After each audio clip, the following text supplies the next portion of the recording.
Hello, my name is Stanley M. Bonner, and this is Whispers and Screams, the second edition of Whispers and Screams. I'm going to read a short story from that book called Test Subject 70892. Hope you enjoy it.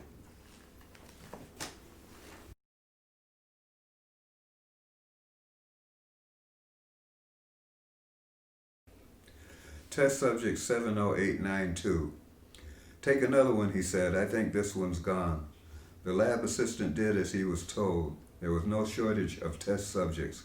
He selected one from the pen completely at random, number 70892. The test subject struggled, biting at the protective glove. This one is certainly feisty, the controller said. Pin it in before it gets away. The lab assistant took care, but his inexperience showed. The test subject slipped from his fingers and scurried under the table. I'm sorry, the lab assistant said. I'll get another one. You'll get that one. I don't want those things running around loose. They breed like crazy. It might get into the wiring in the walls and cause a blackout. Find it. The lab assistant looked under the table and saw nothing. The only possible place it could have run was under the couch against the wall where the staff took naps from time to time. He went over and peeked over the back of the couch. There it was, huddled in the corner, standing perfectly still. I got it, the lab assistant said. You got a net or some pinchers? Yeah, the lab assistant took the pinchers. Experience had taught him that the test subjects had a very limited field of vision. They seemed oblivious to things approaching from directly above. Carefully, the lab assistant inched the tip closer to the unsuspecting animal. With a swift and deft movement, he caught the lab rat. The thing struggled, twisting and emitting an annoying squeal that the lab assistant had heard many times before. Bring it over, the controller said. Put it on the board. Don't you want an adhesive pad, the lab assistant said. No, I like doing this the old-fashioned way. Stick some pins in it and spread it out. The lab assistant did so. All the while the test subject struggled. With the first pin, the test subject let out a shriek that sent chills down the lab assistant's spine. An adhesive pad might be better, the lab assistant insisted. Why, just because it makes a little noise? Maybe you ought to consider another occupation. It's just a lab rat. These things don't feel pain. But if they do, it's different from the way we do. How can you know that? Because it's an animal, a lower form of life. It's not like they have souls. You're not one of those animal rights kooks. You don't think there's a lab rat heaven somewhere. No, I don't you read the scriptures? The Lord has given us dominion over animals. We can use them as we please. We eat them for sustenance, wear their hides, and the work that we're doing here, we could possibly cure cancer, restore mobility to the paralyzed, prolong life. If your child was ill and could be made healthy by the experiments we use these little beasties for, you'd kill 1,000 or 10,000 if necessary, wouldn't you? Yes, I think so, the lab assistant said. Fine. Now I'm going to open the chest and observe the heart and lungs. If the new variant works, the lungs will show a 20% expansion with every breath. Blood crept from the chest under pressure of the scalpel. With the edge, the controller flipped open the rib cage to expose the beating heart. There was a high-speed camera built within the magnifier over the controller's eyes. A grid was automatically superimposed over each photograph. This isn't bad. We've got 16%. We're heading in the right direction. Excellent, the lab assistant said. You won't require more of these things then. This is scientific methodology. Number 70892 could have been an anomaly. We ought to open a few more just to verify. What should I do with this one? He's useless to us now. Put the thing out of its misery. Terminate it. We'll do another 2 or 3 for verification. The lab assistant took the handle of the pincher and crushed the animal's skull. Then he picked up the board with the pinned carcass and tossed it in the refuge bin. He selected another test subject and pinned it to a new board. Are you going to the barbecue? The controller had already sliced the next test subject's chest open. Probably. I love barbecue, the lab assistant said. Yeah, they breed them to be plump and tender. You got that right. You know how they do it, the controller said without waiting for an answer. The controller said they selectively breed them for size. Their lifespans are so short that alone can triple their size in 2 or 3 generations. But they use growth hormones in addition now. Yeah, the lab assistant said, you know I've seen them. They fatten them up real nice. They can get so big they can't even support their weight. They can't walk. They don't have to. They get them in those little cages. They can't move.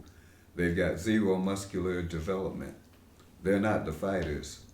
Now maybe I could agree with the animals' rights people on that one. That's inhumane, the controller said. Genetically engineered for size and strength and trained all their lives for fighting. Those fights are brutal, blood all over the place. Sometimes they have to destroy both the winner and the loser. But if they survive, they can be breeders. The healthy male can impregnate over 1,000 females before they put them away. Not a bad life. You should see them go at it, the controller said, snickering. They really look funny. I know, the lab assistant said, pinning another test subject to the board. I got 2 of them as pets for my friends. Big suckers, too. We had to fix them, of course. They're always doing something to each other. The bigger one always on the little one. I think they're both males, though. I never did ask the vet. Can they do any tricks? Not many. Mine are kind of stupid. Oh, well, the lab assistant said, wiping the blood from the counter. They can retrieve things, guard the place, keep pests away, and you got to admit they are kind of cute. The controller was cutting open another test subject. We've got 22% on this one. We'll do some more dissections, but I think we've got it. I was watching the Explorer channel last night, and one of those nature programs, the lab assistant said as he removed another test subject from the pen. It was interesting. They were observing lab rats. Well, I guess they're not really lab rats at this point in the wild. I don't know. It looked to me, like they lived in colonies. Well, you should have seen it. It was kind of creepy. There must have been at least 10,000 of them living together in this underground system of tunnels and nests. They had running water, but the thing that got me was they had illumination. Illumination, the controller was distracted by his work. Yes, they had lights. You're kidding. I don't know how, the lab assistant said, but the zoologist in the program couldn't explain it either. You're talking about rats, lab rats? Uh-huh. They are smart, the controller said, for animals. I saw a special once where one of them was playing a musical instrument. That was some kind of trick. No, I swear it was a lab rat playing an instrument. Whatever the trainer played, it played. So what did they do to the colony? The colony? The lab rats with the lights. They gassed them, too many, too close to the city. The lab assistant thought for a moment. People are lucky to have these things. They entertain us, they guard us, we fatten them up and eat them, use them for our experiments. We're lucky to have them, animals, lab rats. Luck is the word. A freighter was low on fuel and landed on a planet to mine uranium for conversion. It just happened that some of these things wandered on the ship. By the time the freighter got here, it was infested with them. The ship was quarantined, but some of them got loose anyway. It must have been God's will. You got that right. Famine had destroyed the planet. We as a species were on the verge of extinction. Then we got these animals with their short lifespans and inclination to multiply like crazy. They saved us. The controller stopped working. Every school kid knows the story. We sent ships back, and now it's big business transporting them here. That was over 100 years ago. Thank God for the rats. Yeah, the lab assistant said. But why do we call them rats? It's a habit, the controller said. Before the famine, we used actual rats for these experiments. Of course, they died out long ago. So when we got these new substitutes, out of habit, We called them lab rats. You know, they have their own language. I heard. I wonder what they call themselves. Humans, the lab assistant said. They call themselves humans. The lab assistant looked carefully at the squirming test subject in his hand. This thing's got a lot of fight. You hear all that squealing? It's scared to death. I can feel its heart beating. Some of this batcher is from the wilderness. The controller examined the test subject. It's a youngling, probably never seen one of us before. We better do him quickly. I think he's going to have a heart attack. Wake up, Dane, wake up. A hand shook his shoulder, and it seemed like a long journey out of the dream back to the cot he had been sleeping on. It was a woman's voice. You're still dreaming, talking in your sleep. You started to scream, waking up the others. Still disorientated, Dane sat up on the edge of the cot. He looked around the room. Others were there, some lying in cots, others standing around. A few were staring at them. The dream hung on his consciousness like the scent of smoke.